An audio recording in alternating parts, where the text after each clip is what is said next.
刊阁有上新的报道，讲检察官发现郭文泰有8大金库，拢秘密来做销，有的有开收据，有的无开。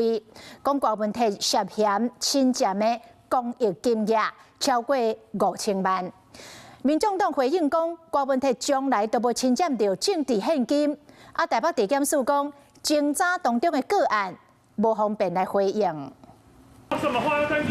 检方大动作所涉，民众党主席郭文泰的徛家，经发生备案，开始在探索。应该很动用所有力量，都在研读那些电脑里面的资料。郭文泰当时也被封压起来，并对媒体讲做甲老干，嫌甲老烂。这 USB 恐惊只是冰山一角。根据周刊报道，从压了出来金库拢总8卡，而且有分有开收据甲无开收据的。 有总统选举政治现金账户、基金会和智库协会，各无可公司和号名叫做收汇金库，各大号 A 和东部政治现金。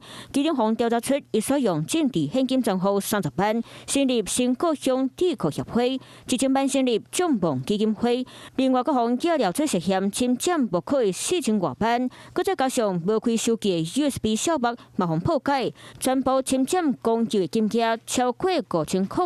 30万，木可公司真的是藏污纳垢，所以柯文哲才会在这个政治现金爆发之后，第一时间就下令李文娟把木可的内账全部销毁。周刊报道，8月中，国民集团信息命令李文娟继续消掉木可公司的小目。 周刊搁在压了郭文泰和审警警的部分，除了进前敢若收1500万，非经员工管理210万，这边共调查出2300万的汇款。羊毛出在羊身上哦，就是为了要答谢柯文哲，在他这个最需要帮忙的时候，送给了金华城20% 农奖哦。柯文哲主席从来没有用任何的形式侵占政治现金，按照竞检的标准，那应该要一视同仁，比照办理，一起来检视所有政治人物相关成立的基金会。北检对这件代志讲，当地咧侦查个案无方便回应，专案表12月底侦查结束，检方会继续含时间做表比赛。